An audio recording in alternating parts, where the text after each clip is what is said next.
आगे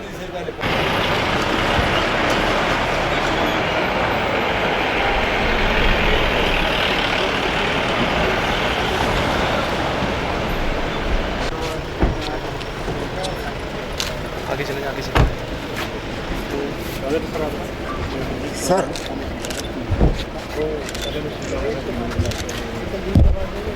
आप हमारे एमडी हैं नमस्कार हिमाचल दस्तक से हमारे एमडी अपने पवित्र काम शुरू किया। नमस्कार। आप हमारे संवादक हैं हेमंत जी। कैसे हैं आप हेमंत जी? बिल्कुल आपसे तो हाँ मुलाकात हो चुकी है पहले। आप हमारे ब्यूरो चीफ हैं यहाँ रविंदर चंद्र। तो आप मैं यहाँ ब्यूरो इंचार्ज हूँ। अच्छा ब्यूरो इंचार्ज से नहीं गुड। और आप लोगों ने यहाँ से शुरुआत की है, इसके लिए मैं आभारी हूँ। नहीं उसको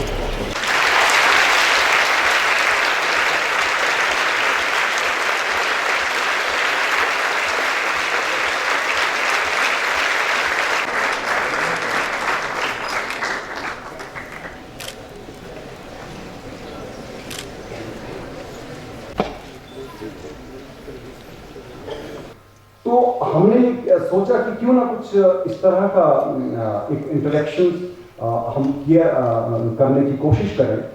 कुछ सवाल आपके होंगे और कुछ किस तरह से उसको किया, उसको अमली जामा हमारे जो कलीग हैं वहाँ शिमला में, उन्होंने एक बनाया कि हम एक पाठशाला इस तरह की करें। और मैं आभार जताना चाहूँगा राज्यपाल महोदय का कि उन्होंने एकदम हामी भरी कि हाँ बिल्कुल ये किया जाना चाहिए। ये बड़ी खुशी की बात हुई हमें। आप एक ऐसी शख्सियत के साथ बैठेंगे, बात करेंगे अभी कि जिनका बहुत ज़बरदस्त एक, इन्होंने भी हरियाणा में इतिहास कायम किया है। गुरुकुल की स्थापना से लेके मेरे हिसाब से एक नींव की पत्थर लगाने से लेके, और एक हिंदी में बोलते कंगूरे की ईंट होती है जो सबसे ऊपर जो गुंबद पे लगती है, वहां तक का सफर इन्होंने खुद किया। कितना जुनून और कितना एक अलग कहानी है सर। तो ये सौभाग्य की बात है कि उन्होंने हामी भरी। और हमारा मकसद ये है कि आप इंटरेक्ट करें राज्यपाल महोदय से।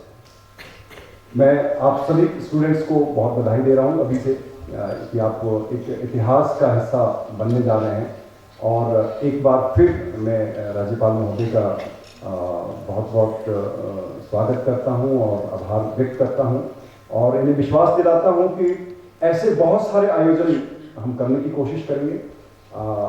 और आपका आशीर्वाद ऐसे ही बच्चों को सबको मिलेगा, मिलता रहेगा, ऐसी भी कामना है। और निश्चित तौर पे इनके जवाब, इनसे आपको इंटरेक्ट करके वैसे ही फील कुछ होगा, नॉलेज भी मिलेगी, और कुछ ये भी रहेगा कि हमने राज्यपाल महोदय से ऐसा इंटरेक्शन किया।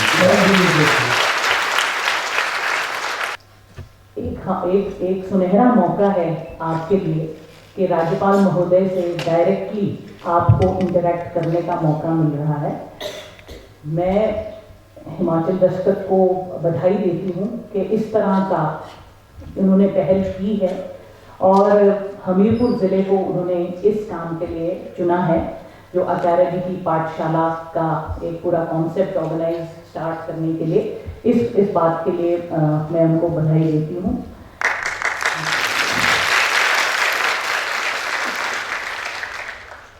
ये हमारे ज़िले से शुरू हो रहा है। इस बात को मैं ये हमारे लिए गौरव का विषय है। और ज़्यादा ना बोलते हुए आप हमारे राज्यपाल महोदय जी की बात सुनने को तत्पर होंगे। आपने हम सबको यहाँ सम्मानित किया है। हम भी राज्यपाल महोदय के साथ मंच पर बैठे हैं और उनकी बातें सुनने को तत्पर हैं। इन्हीं शब्दों के साथ सर हमारे ज़िले में आने का आपका बहुत बहुत धन्यवाद। हेलो फ्रेंड्स, नमस्कार। और ये जो कार्यक्रम आज हम आपको दिखाने वाले हैं, ये एक बहुत ही अनूठा प्रयास है जो कि हिमाचल में फर्स्ट टाइम हिमाचल में हो रहा है। क्या है ये कार्यक्रम, इसके बारे में ज़्यादा जानकारी लेंगे हिमाचल दस्तक के ब्यूरो चीफ चंदेल जी से। चंदेल जी, ये बताइए कि क्या कार्यक्रम है ये, और क्यों ऐसा कहा जा रहा है कि फ़र्स्ट टाइम हो रहा है हिमाचल में? नमस्कार। ये कार्यक्रम जो है ये पहली बार हो रहा है, क्योंकि पहली बार किसी राज्यपाल ने ये पहल की है कि वो सीधे तौर पर जो है वो बच्चों से जुड़ें और बच्चों से इंटरेक्ट करें समसामयिक विषयों पर, जैसे रोड सेफ्टी या जैविक खेती, गांव, ग्रामीण परिवेश और ये सब चीज़ों को लेकर जो है वो राज्यपाल ने एक पहल की है। हिमाचल दस्तक राज्यपाल महामहिम राज्यपाल जी का आभारी है और हम अपने आप को गौरवान्वित महसूस कर रहे हैं कि हिमाचल दस्तक को ये बीड़ा दिया गया है। इस अभियान की शुरुआत जो है वो हमीरपुर से हो रही है। आज हमारे साथ कोई करीब 500 से ज़्यादा बच्चे जो हैं सरकारी और गैर सरकारी स्कूलों के मौजूद हैं और इसी को लेकर जो है अभी थोड़ी देर में राज्यपाल जो हैं वो यहाँ पहुँचेंगे और सीधे तौर पर बच्चों से इंटरेक्ट करेंगे और ये पहली बार ही हो रहा है कि कोई किसी राज्यपाल ने जो है ये पहल की है। राजकीय कन्या वरिष्ठ माध्यमिक पाठशाला हमीरपुर की छात्रा अवंतिका आपसे नशे के बारे में पूछना चाहती हूँ। सर, जैसा कि हम जानते हैं आजकल हमारे युवा वर्ग नशे की ओर आकर्षित हो रहा है, लेकिन फिर भी खुलेआम ये सारी चीजें बिकी जा रही हैं। जब तक ये सारी चीजें खुलेआम बिकेंगी तब तक लोग तो इसकी तरफ आकर्षित होंगे, क्योंकि उनका मन करता है, जैसा आपने कहा था कि उनके अंदर कीड़ा होता है जो कि इससे बोलना चाहता, जो उन्हें इसके लिए आकर्षित करता है। तो सर, जब तक ये चीजें बिकेंगी तब तक समाज तो इसकी ओर आकर्षित होगा। जैसा कि बिहार और गुजरात शराब मुक्त राज्य घोषित कर दिए गए हैं, तो क्या सर हमारा हिमाचल इसमें आगे नहीं आ सकता? सर, इसके लिए शराब बेचने वालों को लाइसेंस क्यों दिया जाता है? अब दिक्कत एक हो गई बेटे कि जो अब दिक्कत इसमें एक है कि मैं संवैधानिक पद पे हूं। ये अधिकार मेरे पास होता तो मैं बिहार वाला काम तत्काल कर देता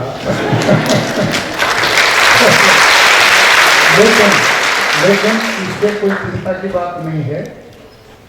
आप बेटियां और आप बेटे यदि ईमानदारी से सब हम संगठित हो जाएं, अब इसको पिएंगे ही नहीं, एक अभियान छेड़ दें तो ये खोलने वाले क्या करेंगे? आपको एक घटना सुनाता हूं बड़ी रोचक में, आप सब ध्यान करेंगे बेटे।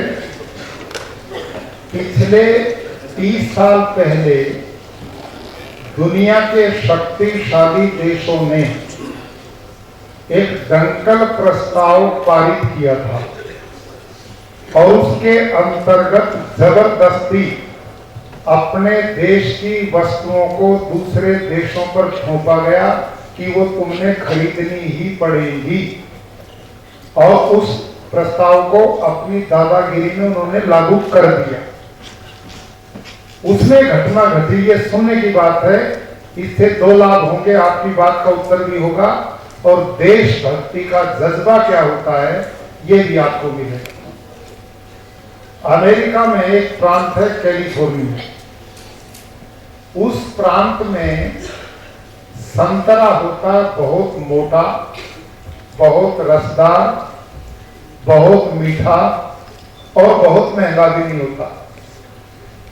अमेरिका ने उस संतरे को दंगल प्रस्ताव के अंतर्गत बलात् जापान को भेजा और जापान में जो संतरा होता बहुत छोटा, बहुत खट्टा और पैसे में महंगा,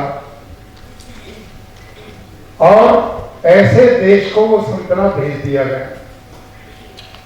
जापान के लोगों को पता लगा कि इस दंगल प्रस्ताव के अंतर्गत जो संतरा देश में आए उससे मेरे देश का पैसा अमेरिका ले जाएगा।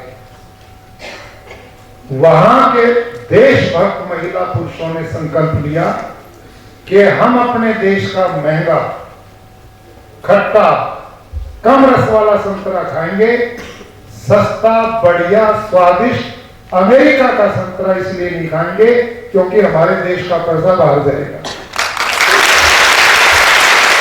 और यही किया, एक खेप उन्होंने भेजी, एक खेप भेजी, पूरे देश ने बहिष्कार कर दिया, अमेरिका का संतरा सड़ गया।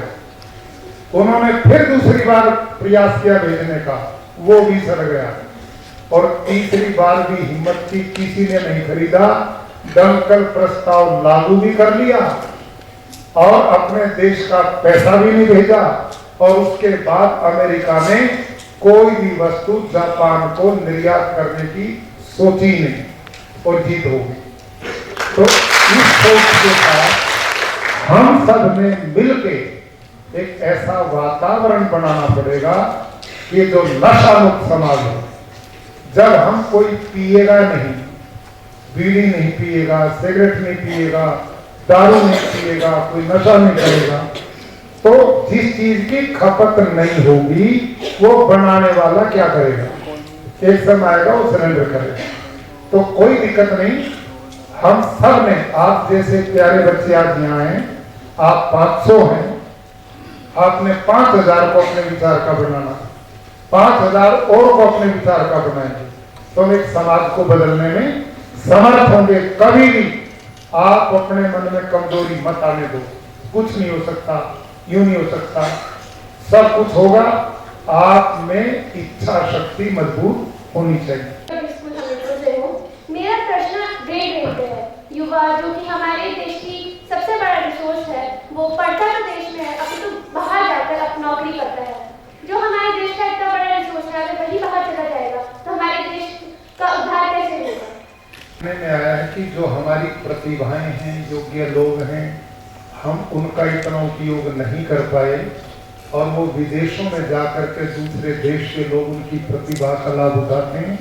और ये सच्चाई है कि अमेरिका में जितने डॉक्टर और इंजीनियर हैं उनका 40% भारतीय हैं, इतनी प्रतिभा। और अभी आपने परसों देखा होगा, भारत ने अंतरिक्ष में कमाल कर दिया है कि रूस एक ऐसा देश था कि जिसने अंतरिक्ष में अपने वो सैटेलाइट जो छोड़े थे वो करीब 39 थे और वो दुनिया में रिकॉर्ड था। और हमारे वालों ने कितने छोड़े?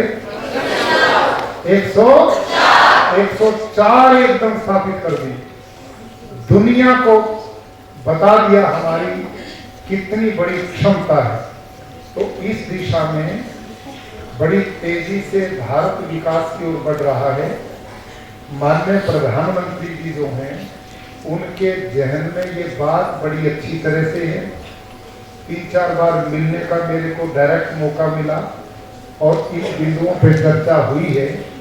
तो वो जो मेक इन इंडिया और कई तरह के जो नए नए प्रोजेक्ट शुरू हुए हैं उनके अंतर्गत वो बड़ी बड़ी जो ऐसी यूनिट्स हैं विदेशों की भी भारत में स्थापित करने की जो बात आई है, उसके पीछे यही उद्देश्य है कि हमारे देश की प्रतिभाएं मेक इन इंडिया के साथ जुड़े और हम जो चीज आयात करते हैं बाहर से वो भारत में ही बने और हमारे ही प्रतिभावान लोग उनका निर्माण करें। तो इस दिशा में वर्तमान भारत की केंद्रीय सरकार गंभीर है और भगवान चाहेगा तो ये बड़ी जल्दी से इन प्रतिभाओं का इसी देश में लाभ उठेगा। मैं राजकीय वरिष्ठ माध्यमिक पाठशाला रंगस की छात्रा हूँ। मेरा प्रश्न आपके स्कूल के दिनों से संबंधित है। सर, मैं आपके स्कूल के दिनों के बारे में कुछ जानना चाहती हूँ कि क्या आपने कभी स्कूल का अनुशासन तोड़ने पर अपने अध्यापकों से डांट खाई है? ये बेटे तो सामान्य चीज है, कतई ना चिंता करो। गिरते हैं सर सवार ही मैदान जंग में, वो तिफर क्या गिरेंगे जो घुटनों के बल चले।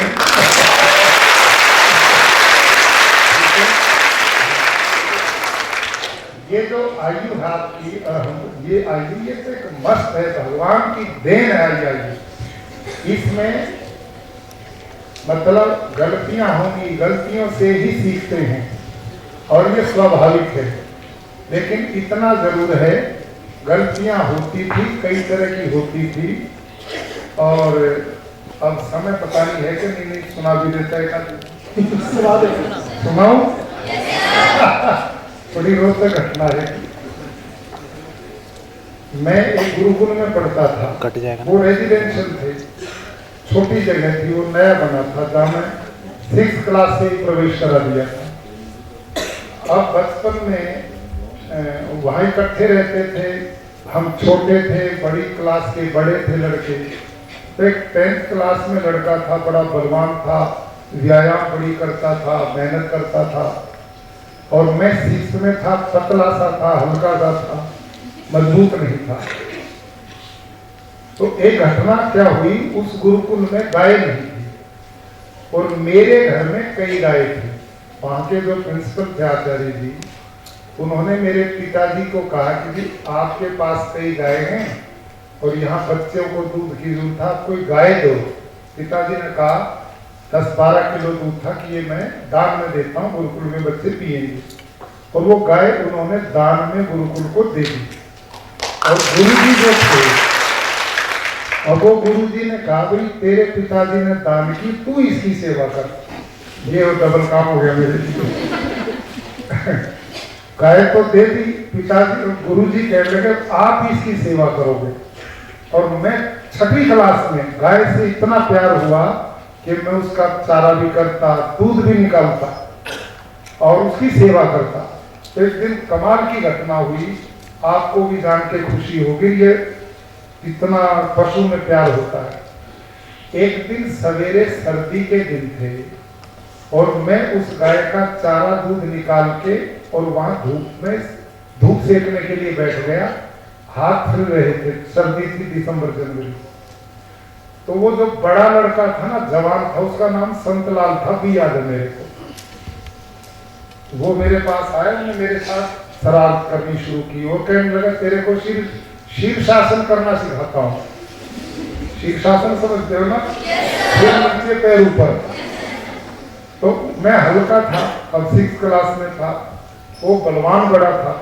उसने मेरी टांग पकड़ के सिर नीचे कर दिया, ये पैर ऊपर यूं लटका दिया। और वो जो गाय थी ना, उसने एकदम रस्सा तोड़ दिया और उसके पीछे दौड़ी। वो भाग के कमरे में घुस गया और गाय ने दरवाजे को टक्कर मारे, वो अंदर से खींचता रहा।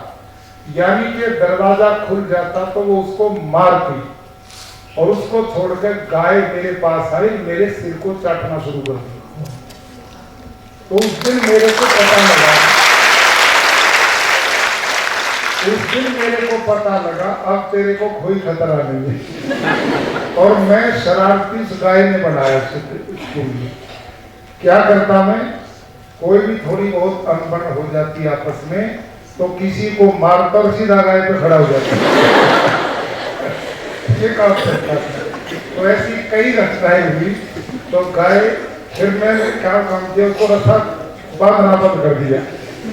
तो हम पढ़ते थे तो जहाँ पे, तो वो गाय अपने आप आके हमारे पास बैठ जाती और गुरुजी पढ़ाते, वो आके मेरे को चाटने लग जाती और फिर मैं ना करता हूँ बैठ जाती।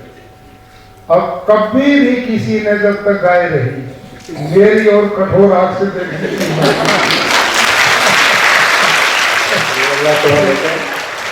कुछ बात तो है कि हस्ती मिट्टी नहीं है हमारी, सदियों रहा है दुश्मन दौरे जमा हमारा। प्रणाम श्रीमान जी, मैं शिवा शर्मा, हिमकाली पब्लिक स्कूल हीरानगर की छात्रा आपसे एक प्रश्न पूछना चाहती हूँ कि क्या इकबाल जी की ये पंक्तियाँ आज भी उतनी ही सार्थक है जितनी कि ये सदियों पहले थी? क्या आज भी हमारा भारत विश्व भर में संस्कृति, नैतिक मूल्यों व सभ्यता के लिए जाना जाता है? क्या आज भी अपनी गरिमा वैसे ही बनाए हुए हैं जैसे कि सदियों पहले थी? श्रीमान जी, आज 21वीं शताब्दी में आपकी नजर में भारत की तस्वीर कैसी है? संस्कृत में एक आता है, यद मनसा मनुते तद वाता वदति, यद वाता वदति तद कर्मणा करोति।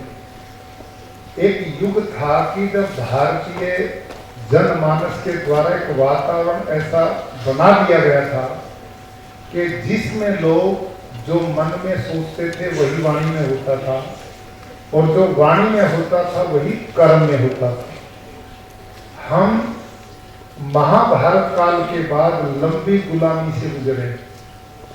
अनेक संस्कृतियां, अनेक आक्रमणकारी, अनेक विचारधारा के लोग इस देश में आते रहे और उसका परिणाम हम इतने कंगाल, दीनहीन, कमजोर एक युग में बना दिए गए कि जो हमारी सोच थी रोटी कपड़े मकान से बाहर नहीं हो पाई और उसमें जो संस्कृतियां आई वो अलग अलग विचार लेके आई और वो विचार हमारे तक भी आए। तो आज हम उन स्तर जो चिंतन सोच भारत का रहा है आज वो उस स्तर पे हमारे व्यवहार में दिखाई नहीं देता, लेकिन जीवन की असली सत्यता वही। यदि उसको छोड़ के कोई सुख की कल्पना करेगा कोई नहीं सकता। देखिए प्यारे बच्चों, जीवन के कुछ आधार बिंदु होते हैं। उदाहरण के लिए सत्य और एक शब्द है असत्य, दो शब्द। भारत की जो संस्कृति है वो सत्य की पुजारी रही। अब धर्म क्या है, इन दोनों को समाज में लागू करो, वो धर्म है, जो ना टिक सके वो अधर्म हो जाएगा। दो शब्द हैं, दुनिया में कहो भाई सब सत्य बोलेंगे तो दुनिया बढ़िया चलेगी कि नहीं चलेगी? और दूसरा शब्द असत्य कि सब झूठ बोलेंगे, नहीं चलेगी दुनिया? नहीं चल सकती। तो हमारी भारत की संस्कृति के जिसने विश्व में इसको अमर बनाया है और जो बेटी ने चर्चा की, इकबाल की, जिसने वो लिखने के लिए मजबूर किया, वो हमारी संस्कृति के मूल आधार थे सत्य, अहिंसा, अस्तेय, ब्रह्मचर्य, अपरिग्रह, शौच, संतोष, तप, स्वाध्याय, ईश्वर प्रणिधान। ये वो मूल तत्व थे जिसने भारत की संस्कृति को एक जिंदा और सारी दुनिया को झुकने के लिए मजबूर किया था। आज सब बच्चे संकल्प लें कि हम अपनी संस्कृति के आधारभूत जो स्तंभ हैं उनको पुनः जीवन में अपनाएंगे, व्यवहार में लेकर के आएंगे, तो फिर हम वही जा सकते हैं। ये असंभव नहीं है, फिर हम वही जा सकते हैं। तो हमारी संस्कृति महान थी, महान है, महान रहेगी, लेकिन हम कितना उसको अडॉप्ट करते हैं ये हमारे ऊपर है। मैं आदर्श महाराज के वरिष्ठ माध्यमिक पाठशाला प्रोवर की 12वीं कक्षा का छात्र हूँ। सर, मेरा प्रश्न ये है कि गांव और शहरों में कूड़े करकट को सार्वजनिक स्थानों में जलाकर प्रदूषण फैलाया जा रहा है। क्या सरकार दिल्ली प्रशासन की तर्ज पर ऐसे काम के लिए जुर्माने का प्रावधान कर सकती है? कोई भी ऐसा करता है तो थोड़ा समय हमने भी लगाना चाहिए कि श्रीमान जी आपने ये जो आग जलाई है, ये कूड़े करकट को फूंका है, इसके दुष्परिणाम आपको भी मिलेंगे, सबको मिलेंगे और इससे बचना चाहिए। ये अवेयरनेस, जागृति हिमाचल दस्तक ने जो अभियान लिया है, इस प्रकार से ये अभियान हम सबको लेने पड़ेंगे और एक जनमानस को तैयार करना चाहिए और सब मिले, सब जुटे। अब दिक्कत हमारे समाज की क्या है, मैंने क्या लेना, मैंने क्या लेना ये रख रखे हैं। अब मैंने नहीं लेना तो ये जो जलाएगा वो लेना पड़ेगा, न चाहते भी लेना पड़ेगा। तो इससे तरीका ये कि हम सारे मिलकर एक अच्छाई के वातावरण को बनाने के लिए तैयार हों और एक जन जागृति भी तैयार हो और सरकारों को भी चाहिए कि इस प्रकार के कानून बने कि भाई ये कूड़ा करकट सार्वजनिक रूप से जलाना या खेतों में बचे हुए जो अवशेष हैं उनको जलाना, इससे वातावरण दूषित होता है। तो इस दिशा में निश्चित रूप से हम सब ने प्रयास करने चाहिए। Most respected and adorable Governor sir, a very good afternoon. ये बाकी गांव से भी आ रहे, सब समझेंगे हिंदी बोलो, भारत के लोग हैं।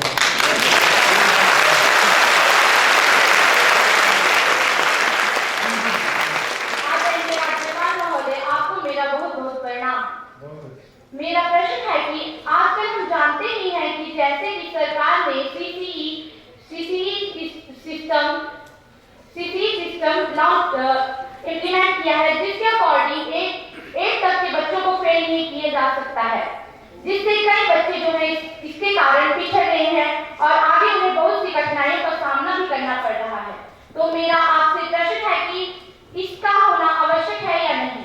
बिटिया ने जो प्रश्न किया है, पिछली बार क्या हुआ कि हमारी केंद्रीय सरकार के माध्यम से पहले जिन दिनों अपने मानव संसाधन मंत्री कपिल सिब्बल जी थे, एक कानून बनाया इस देश में कि 9th क्लास तक कोई बच्चा स्कूल आए ना आए, ड्रेस पहने ना पहने, पढ़े ना पढ़े, लेकिन कोई भी अध्यापक उसे फेल नहीं कर सकता। ये ना बेटे क्वेश्चन, तो सुनिए, अब ये मामला तो बड़ा भारी, मैंने उसी समय, मैं राज्यपाल नहीं था, इसका जबरदस्त विरोध मैंने किया। ये एक इस देश के अंदर पढ़े लिखे अनपढ़ों की फौज तैयार करने का लक्ष्य था, और ये लक्ष्य इतना इस देश के लिए बर्बाद करने वाला था कि यहाँ के बच्चे पढ़ ही नहीं सकेंगे। उदाहरण के लिए, जिस बच्चे को 9th तक अपना नाम की स्पेलिंग नहीं पता, जो स्कूल आया नहीं, जिसने 9th का पाठ्यक्रम पढ़ा नहीं, वो एकदम 10th कैसे पास कर देगा? देखो कमाल, इतने बड़े देश में कितना बड़ा एक षड्यंत्र मैं इसको मानता हूं, कितना बड़ा कि ये हो, कहने को तो कहेंगे 9th पास है, ये पढ़ा लिखा देश हो गया, और उसने 10वीं करनी ही नहीं, तो फिर वो वोट बैंक बनेगा, देश का कुछ नहीं कर सकता। तो एक बहुत बड़ा षड्यंत्र था, इसका जबरदस्त विरोध किया गया। मैंने वहां रहते हुए आंदोलन करवाए, बहुत टीचर्स को इकट्ठा किया, प्रिंसिपल को इकट्ठा किया, हमने खुद पत्र भेजे, और जो भी कुछ रहा हो, लेकिन वर्तमान सरकार ने गंभीरता से इसको लिया है और उस नियम को रद्दी की टोकरी में फेंक दिया है। और नेक्स्ट ये काम होगा, आपकी बोर्ड की परीक्षाएं होंगी और हर बच्चे को नई बचपन से मजबूत होगी और पढ़ाई का रास्ता खुलेगा। और अब 10वीं 12वीं को बोर्ड से जोड़ दिया गया। नमस्कार सर, मेरा नाम शालिनी, मैं राष्ट्रीय आदर्श वरिष्ठ माध्यमिक पाठशाला बलौर से हूँ। सर, हम ये कहते हैं कि हर जाति एक समान है, जैसे कि आपने भी जिक्र किया कि हम सब एक ही भगवान की संतान हैं। लेकिन सर, अक्सर ये देखने को मिलता है कि शिक्षा के क्षेत्र में ही जाति को एक समान नहीं माना जाता। हम कहीं भी एडमिशन लेने जाते हैं तो हर किसी एंट्रेंस एग्जामिनेशन फॉर्म की कॉस्ट जनरल वालों के लिए अलग और SC/ST वालों के लिए अलग होती है। इसी के साथ ही किसी भी एंट्रेंस एग्जाम को क्लियर करने के लिए जनरल वालों के लिए परसेंटेज हमेशा SC और ST वालों की अपेक्षा ज्यादा ही होती है। सर, ऐसा क्यों है कि हमेशा ही SC वालों को ज्यादा प्रायोरिटी दी जाती है? सर, अगर शिक्षा के क्षेत्र में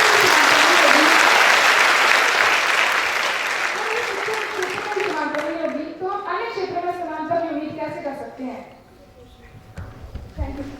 बहुत जैसे आपका क्वेश्चन और आपका विवेक बहुत अच्छा काम कर रहा है, बहुत अच्छी बात है।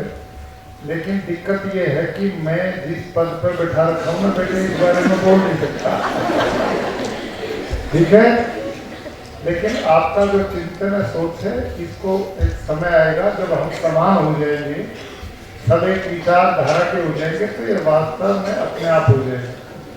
ये इसलिए किया गया था कि हमने जात बिरादरी के नाम पे एक वर्ग को इतना पिछड़ा बना दिया, इतना पीछे छोड़ दिया, उसको बराबर तो लाना पड़ेगा। उसको बराबर लाने के लिए भारत के संविधान में बात रखी गई और अब उस दिशा में काफी अनुकूलता बन चुकी है और आगे और बन जाएगी। तो आप इतनी मेहनत करो कि लंबी लकीर खींचते जाओ, कोई चोटी करने ना पाए, यही तरीका है। मैं आर्यन शर्मा, चाणक्य दलगुरु अकेडमी से। चाणक्य दलगुरु अकेडमी से मेरा सवाल ये है, क्या सुनना? आर्यन शर्मा। हो, मेरा सवाल ये है कि किसी विद्यार्थी के लिए किन किन विषयों में पारंगत होना जरूरी है ताकि वह भविष्य में समाज की उन्नति के लिए सर्वश्रेष्ठ प्रदर्शन कर सके या अपनी तरफ से सर्वश्रेष्ठ योगदान दे सके? आपने प्रश्न पूछा, सब बच्चे ध्यान करेंगे कि एक छात्र किन किन विषयों में पारंगत हो ताकि समाज, देश, परिवार के अधिक से अधिक सेवा कर सके। इस बिंदु पे मैं बोलने लगा था, तभी मैंने प्रकाश डाला था। किसी भी राष्ट्र की सबसे बड़ी पूंजी वो आप हैं।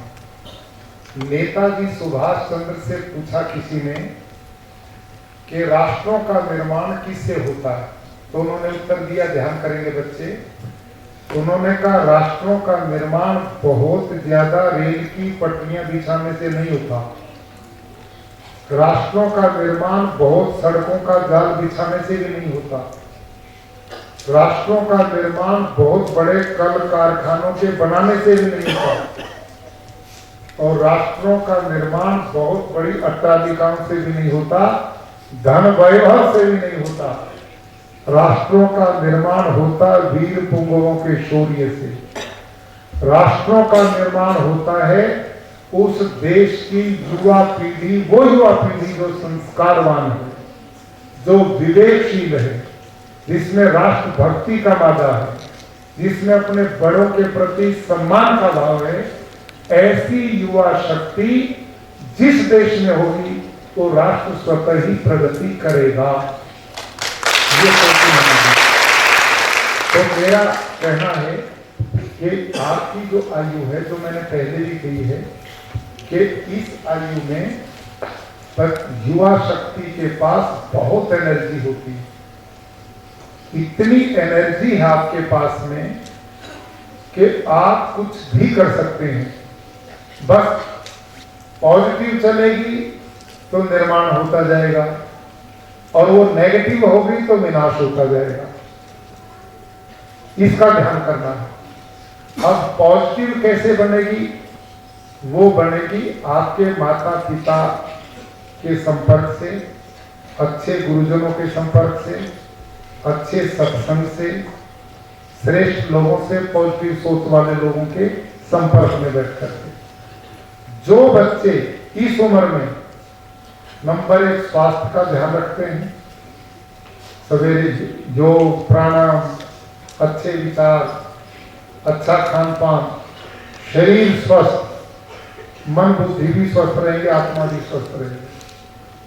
और एक लक्ष्य बनाओ जीवन में, मैंने क्या बनना, लक्ष्य निर्धारित करो और उसके लिए कठोर परिश्रम, लगातार परिश्रम, निश्चित रूप से सफलता मिलेगी।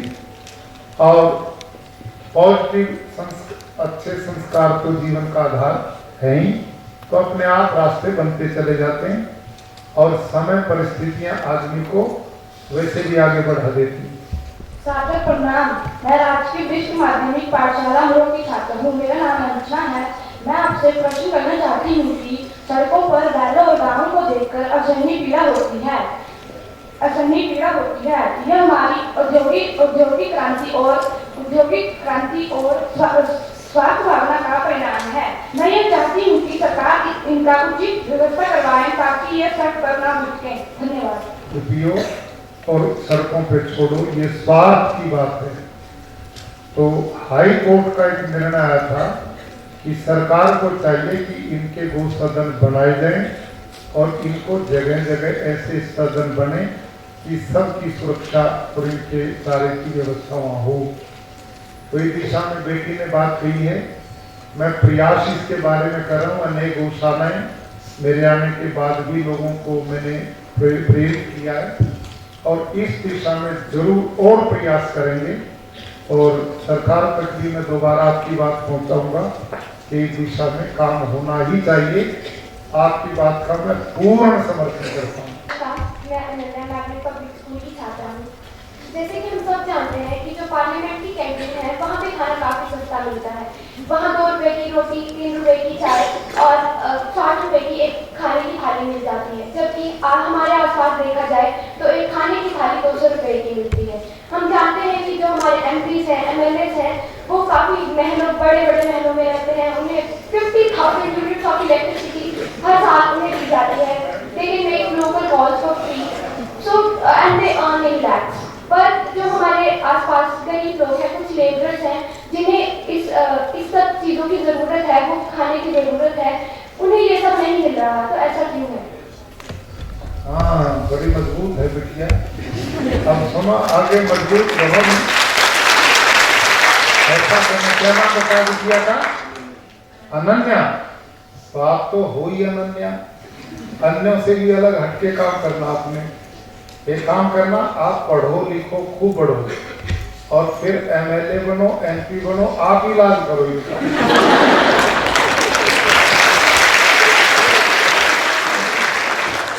सर्वप्रथम कर्तव्य है बेटियां बचाना इस देश में। सर्वप्रथम कर्तव्य है बेटियां बचाना इस देश में। इसी के अभाव में हम पढ़ रहे कलेश में। बेटियों का विनाश कर कोई देश नहीं बन पाएगा सत्पात्र है। इसमें सभ्य समाज की कल्पना करना दुराशा मात्र है। नमस्कार सर, मैं MP शर्मा राजकीय वरिष्ठ माध्यमिक पाठशाला बाल का छात्र आपसे ये जानना चाहता हूँ सर, हमारे प्रधानमंत्री नरेंद्र मोदी ने बेटी बचाओ बेटी पढ़ाओ अभियान स्टार्ट किया, पर ये अभियान कितना सफल हुआ? लड़कियों को स्कूलों में विकास के समान अवसर प्रदान किए गए? मैं आपसे ये जानना चाहता हूँ कि आप इस अभियान को किस रूप में लेते हैं? इस जब से प्रधानमंत्री जी ने शुरू किया, इसके बहुत पॉजिटिव आए। हरियाणा देश का सबसे पिछड़ा हुआ इस दृष्टि से था कि वहाँ बेटे बेटियों का अनुपात 1000 बेटियों के पीछे 800 कुछ बेटियां रह गई थी। लेकिन अब वो 2-4% का अंतर बचा, बाकी लगभग पैरेलल खड़े हो गए इतने थोड़े समय में। ये बहुत बड़ी उपलब्धि है और ये आंकड़े अपने प्रदेश में भी, हिमाचल में भी इसमें सुधार दिन पर दिन हो रहा है और पूरे देश में जागृति आई है। ये बड़ा पॉजिटिव गया है, इसके लिए हमें संतोष करना चाहिए और इस अभियान को बंद नहीं करना, इसमें सतत प्रयास करते रहना चाहिए। महामहिम महोदय, आचार्य जी, सादर प्रणाम। मैं भूसा सीबीएसई केंद्रीय स्कूल हमीरपुर की छात्रा शिवानी चौहान हूँ।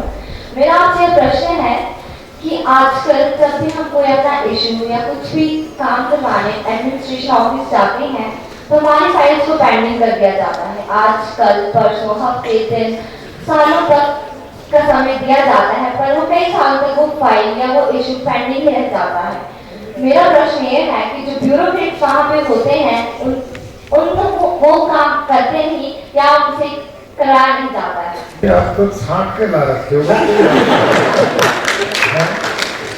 Very intelligent. लगता है कि अपने अपने स्कूल की प्रतिभाएं मेरे सामने बैठी हैं और इसलिए मेरे को इतनी खुशी है कि बेटे आप में अदम्य शक्ति है और जो प्रश्न आपने यहाँ पर किए हैं वो इतने अच्छे किए हैं जो समाज के परिवर्तन में सहयोगी बनेंगे और आपने ज्वलंत समस्याओं को भी समझाया जाना और उत्तर चाहा है। तो मैं ये चाहूंगा कि मैं तो अकेला पड़ गए, सारे मेरे साथ जुड़ जाओ और मजबूती से आगे बढ़ना। केवल ऐसा मत करना कि पढ़ो लिखो और अपना घर में एक नौकरी की शांत हो जाओ। इस समाज को हिलाओ पकड़ करके और इसको बदलने के लिए अंगड़ाई लेके आगे बढ़ने की जरूरत है। जो समस्या बिटिया ने अभी की है मैं सहमत हूं, लेकिन इसका इलाज भी तुम ही हो। इतने मजबूत बनो कि हर क्षेत्र में आगे बढ़ करके इन सब चीजों के विरोध आवाज बुलंद करो और ये कतई समाज स्वीकार नहीं करेगा। ये रिश्वतखोरी, ब्लैक मार्केट और ये जो है ये इसका दुष्परिणाम है। ईमानदार लोग कभी किसी की फाइल नहीं रोकते। जहां गड़बड़ है पैसे झेलने की वही होता होगा ये काम और ये नहीं होना चाहिए। ये अच्छा नहीं है संकेत समाज के लिए और इस मामले में ये तभी होगा कि जब हम स्वयं ईमानदार बने और योग्य बने और इन बुराइयों के विरोध में संगठित होकर के विरोध करें और समाज को आगे बढ़ाएं, तभी बनेगा। नमस्कार महिम महोदय जी, मैं रुचिता शर्मा राजकीय वरिष्ठ माध्यमिक पाठशाला जिराली की छात्रा हूँ। मेरा महिम महोदय जी से प्रश्न है कि हमें स्वच्छ भारत अभियान के नियमों का पालन करना चाहिए। प्रधानमंत्री नरेंद्र मोदी ने भी स्वच्छ भारत अभियान को चलाया था, पर फिर भी लोग इसका अनुसरण करते हैं। अतः कहा जाता है कि हमें पूरे कर्तव्य को पूरे दान जबरदस्तों का प्रयोग नहीं करना चाहिए, पर फिर भी लोग इसका अनुसरण करते हैं। अतः आप ही बताइए कि हमें लोगों को स्वच्छता के प्रति जागरूक करने के लिए क्या करना चाहिए। अतः हमें लोगों को किस प्रकार बताना चाहिए कि हमें पूरे कर्तव्य को पूरे दाम तक पहुंचाना होगा, पूरे कर्तव्य को पूरे दाम तक पहुंचाना होगा, स्वच्छ भारत मिशन को सफल बनाना होगा। बहुत अच्छा। ये तो काफी सारी बातें विज्ञानी बता दी हैं, वही तरीका ज्यादा है। ध्यान करेंगे, देखो ये कुछ ऐसे बिंदु हैं प्यारे बच्चों कि इसमें केवल प्रधानमंत्री या सरकारें ही सब कुछ नहीं कर सकती। ये अपनी सरकार है या वो है। कानून बहुत बने हैं दुनिया में। हजवा साहब ने बताया था कानून तो बनते हैं, बनाए जाते हैं, लेकिन जब तक जनमानस नहीं खड़ा होता। अब हम अपने घर के अंदर तो सफाई बहुत अच्छी करते हैं, लेकिन घर का कूड़ा कचरा गली में डाल देंगे तो वो बात बनती नहीं। हम सब छात्र छात्राएं एक अभियान बनाओ, अपने अपने स्कूल में गंदगी नहीं रहने देंगे। आप एक अभियान बनाओ, अपने गुरुजनों को जाकर के बोलना कि क्यों न हम अपने स्कूल के 1 किलोमीटर के एरिया को साफ करने का संकल्प लें और एक दिन निश्चित कर लें, कोई शनिवार का दिन है या कोई भी दिन हो, कि ये भी एक बहुत बड़ी समाज सेवा है। कितनी बीमारियां हमारी गंदगी के कारण फैलती हैं, अस्पताल भरे हुए हैं, लोग मर जाते हैं, पैसा खर्च होता है। तो ये एक अवेयरनेस वातावरण हम सब का दायित्व है। अब आपने देखा होगा कई बार, मैं लगभग 1 महीने में एक बार झाड़ू खुद उठा करके शहरों में घूमता हूँ और इस अभियान को लगातार चलाए हुए, तो उससे हमारी कोई पदवी थोड़ी घट गई है। जहां इस देश की मानसिकता को बदलने की जरूरत है। मानसिकता यहाँ क्या है? जो गंदगी बिखेरे वो तो बड़ा है और जो गंदगी साफ करे वो छोटा है ना। सोचिए, इसको बदलने की जरूरत है और इसका बदलने का तरीका आप हम जितने हैं, हम संकल्प लें कि जहां कोई गंदगी हम साफ कर सकते हैं करें, साथियों को प्रेरणा दें और धीरे धीरे वातावरण बनेगा। एक विचार चला है तो एक फलीभूत भी होगा, निश्चित रूप से सफलता मिलेगी। और मेरा आप सब से भी आग्रह है कि सफाई अभियान मिशन में भी हम सबको जुड़ना चाहिए। ओम शांति श्रीमान जी, मैं Arundhati Thakur 7 star international school भरी से। सर, मेरा सवाल ये है कि जैसे हम सब जानते हैं कि हमीरपुर का लिटरेसी रेट सबसे ज्यादा है, पर फिर भी इसे एक स्मार्ट सिटी का दर्जा नहीं दिया गया। एंड इवन शिमला हमारा कैपिटल है, फिर भी इसे स्मार्ट सिटी का दर्जा नहीं दिया गया। तो क्या कुछ ऐसे स्टेप्स हैं जो गवर्नमेंट ले रही है थ्रू विच ये जगह स्मार्ट सिटी को दर्जा दिया जा सके? ये सरकार के अधीन है। मेरा काम तो आप लोगों के साथ जुड़कर यही काम करेंगे। सफाई है और नशा मुक्ति का है, जैविक कृषि का है, गोपालन का है, समरसता का है। ये निर्णय सरकार लेती है, तो आप एक मजबूत होकर के उनसे मिलो और ये प्रस्ताव रखो, ठीक है? Okay, thank you sir. प्रणाम सर, मेरा नाम विशाली कन्हैया है और मैं राजकीय वरिष्ठ माध्यमिक पाठशाला बोहरी से बोल रही हूँ। मैं आपसे जानना चाहती हूँ कि एक आदर्श अध्यापक एवं एक आदर्श विद्यार्थी के क्या गुण होने चाहिए? ये बेटे बहुत लंबा विषय है, लेकिन संक्षिप्त में इतना ही कहूँगा कि जब शिष्य और गुरु में एक भाव पैदा हो जाए कि गुरु अपने शिष्य को समझे कि ये मेरा धर्म का पुत्र पुत्री है और शिष्य ये समझ जाए ये मेरा धर्म का पिता और माँ है, फिर रास्ता कतई प्रशस्त हो जाता, कोई दिक्कत बाकी नहीं रहती। और ये भाव दोनों में एक दूसरे के प्रति होगा तो लक्ष्य की प्राप्ति होगी। प्रणाम सर, मेरा नाम प्रकृति ठाकुर है और मैं green valley public school Jamu की +1 की छात्रा हूँ। मैं आपको हमारी हिमाचल सरकार और हिमाचल के सभी निवासियों को बधाई देना चाहती हूँ कि हमारे प्रदेश को एक पॉलीथीन मुक्त प्रदेश के नाम से जाना जाता है। मैंने बहुत से राज्य के लोगों को हमारे प्रदेश की प्रशंसा करते हुए सुना है कि हमारा प्रदेश एक पॉलीथीन मुक्त प्रदेश है, परंतु मेरा यह प्रश्न है कि जिस तरह से हमारी सरकार ने हमारे प्रदेश को पॉलीथीन मुक्त प्रदेश बनाने के कदम उठाए थे, क्या उसी तरह से हमारी सरकार हमारे प्रदेश को शराब मुक्त प्रदेश बनाने के भी कदम उठा रही है? और यदि ये कदम उठाए जा रहे हैं तो कितने समय में ये हो जाएगा, और क्या हमारे प्रदेश को यह गौरव मिलेगा कि हमारा प्रदेश भी एक शराब मुक्त प्रदेश है? इसको तैयार करो कि पीना बंद कर देंगे तो ये ठेके खोले रहेंगे, क्या दिक्कत रहेगी? हमने तैयार करना पड़ेगा जनमानस को। यदि इस प्रदेश के लोग ये चाहेंगे कि हम ये नहीं पिएंगे तो अपने आप ही बंद हो जाएंगे। ये वातावरण तो हमने तैयार करना पड़ेगा ना। इस दृष्टि से अब यदि वो बंद कर दें और यहाँ घर घर में वो शुरू हो जाएंगे बनाने, उससे दुनिया मरेगी। और बहुत प्रदेशों में ऐसा हुआ तो फिर वो कच्ची पक्की बनाते हैं, वो घरों में पीते हैं। बिहार में कितने मरते थे पीछे लोग।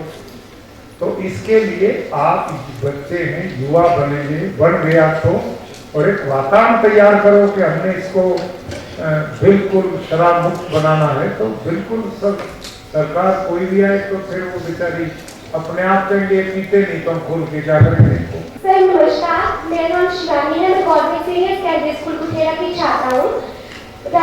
महामहिम राज्यपाल महोदय जी, मैं आपके माध्यम से ये जानना चाहती हूँ कि नोटबंदी से देश को क्या क्या लाभ हुए या होने वाले हैं?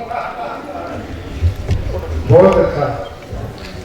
नोटबंदी से बेटे तो सबसे बड़ा लाभ ये हुआ कि पैरेलल करेंसी हमारे जो शत्रु देश पड़ोसी पाकिस्तान है, बांग्लादेश में भी, वहां उन लोगों ने अपनी प्रेस लगा दी थी नकली नोट छापने, और उससे हमारे देश की आर्थिक स्थिति पर भयंकर विपरीत असर पड़ रहा था। एक नंबर 2, हवाला के द्वारा पैसों का आदान प्रदान था वो खत्म हुआ। 2 नंबर 3, उग्रवादी और यहाँ पर नक्सलवादी जो लोग थे वो इसका भरपूर उपयोग करके और अराजकता देश में फैला रहे थे, इससे उस पर असर पड़ा है।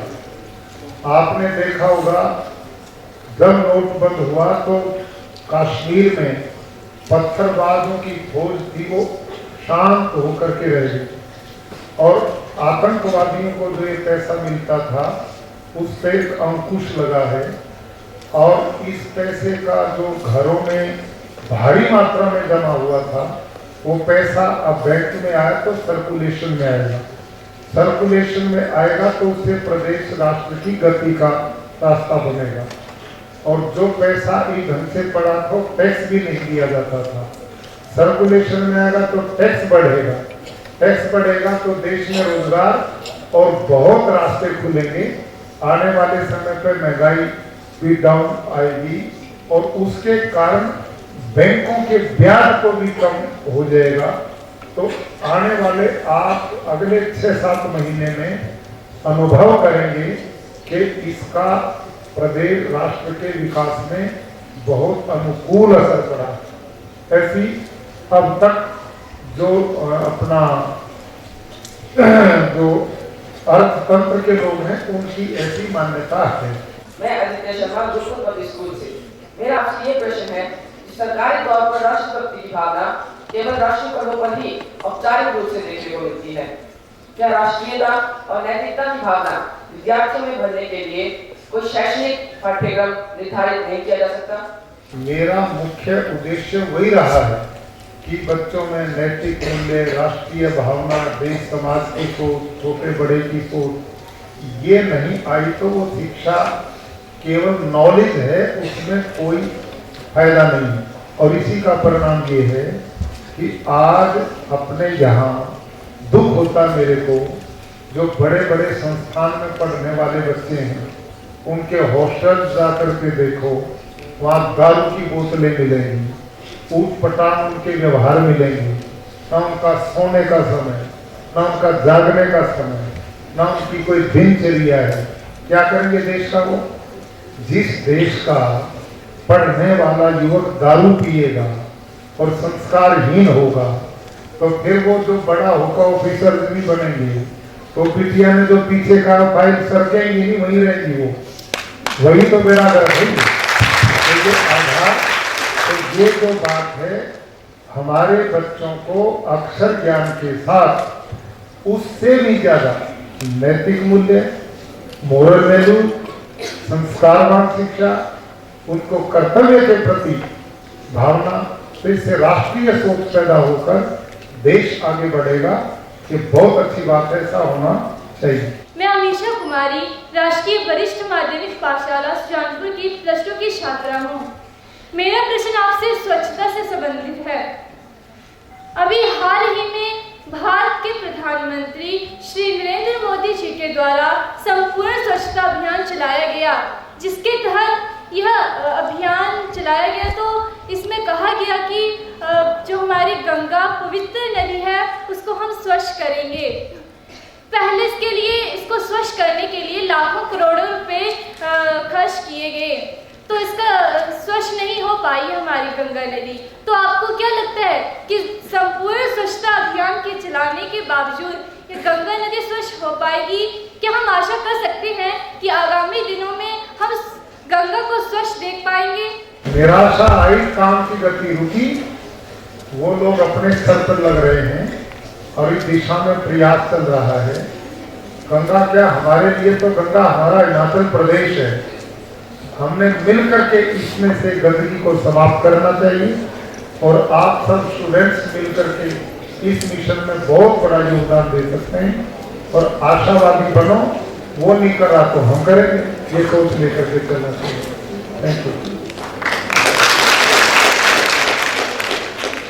गुड आफ्टरनून सर, मैं हिंदू कैथलिक पब्लिक स्कूल की 9वीं कक्षा की छात्रा रीवा शर्मा हूँ और मेरा क्वेश्चन ये है कि हमारा कॉन्स्टिट्यूशन हमेशा गारंटी देता है कि विमेन मेन के बराबर है हर फील्ड में। जब विमेन सिक्योरिटी की बात आए तब भी जुडिशरी और गवर्नमेंट दोनों बहुत सारी गारंटीज देते हैं, लेकिन हम हिमाचल में ही देखें, सैनिक स्कूलों की बात करें तो वो सिर्फ बॉयज के लिए है। तो हम खुद ऐसे डिफरेंस क्यों बनाते हैं जिससे मेन को मौका मिले कि वो विमेन को डोमिनेट कर सके? ये होगा, देखो आपकी विचारधारा फलीभूत होने वाली है। अब देखो ना, सेना में बेटियों को नहीं लेते थे, भर्तियां खुल गई हैं। अब मैं सीमा पे गया था खुद में, अटारी बॉर्डर पे, तो मैंने देखा वहाँ आप जैसी बेटियां AK-47 का धोपे लेके, और रात को मैंने उससे पूछा, वहाँ के जो उच्चाधिकारी थे, कि बेटियां क्या सफल हैं इसमें? मैंने पूछा, कहती रात को 1 बजे 2 बजे जंगलों में अकेली सीमा की रक्षा करती है। और उसने कहा कि अभी कुछ दिन पहले कोई ड्रग्स सप्लायर था, रात को 2 बजे गोली से उड़ा दी है बेटी ने। तो अब क्या दिक्कत है? अब तो सारे रास्ते खुल गए, अब बेटियां कमजोर नहीं, अब तो तुम पहलवानों से आगे जा चुकी हो। मेरा नाम आशीष सोनी है और मैं बाबा बालकनाथ मॉडल स्कूल जगमो का छात्र हूँ। मेरा आपसे प्रश्न है कि मैं ये जानना चाहता हूँ कि गवर्नर की क्या क्या पावर्स होती है, गवर्नर क्या क्या कर सकता है?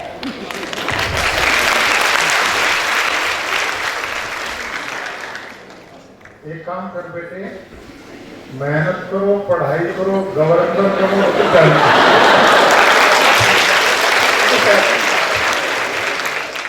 तो ये थी हिमाचल प्रदेश के गवर्नर आचार्य देवव्रत की पाठशाला, जिसमें उन्होंने बच्चों को बहुत ही खूबसूरत तरीके से उनके सवालों के जवाब दिए और कई उन्हें अपनी ज़िंदगी से जुड़ी हुई इंस्पिरेशनल स्टोरीज़ भी बताई, कहानियाँ बताई, जिससे बच्चे जो हैं वो अपने लक्ष्य की प्राप्ति कर सकें और जीवन में आगे बढ़ते रहें, देश की और समाज की सेवा करते रहें। इस कार्यक्रम को देखने के लिए आपका बहुत बहुत शुक्रिया। हमारे चैनल का पेज है फेसबुक पर पोलस्टार TV, लाइक कीजिएगा उसको, सब्सक्राइब भी कीजिएगा और साथ ही टीवी पे तो आप देखते ही हैं, हमारे चैनल को खूब पसंद किया जाता है। आपको ये कार्यक्रम कैसा लगा ज़रूर हमें बताइएगा। बहुत बहुत शुक्रिया इसे देखने के लिए।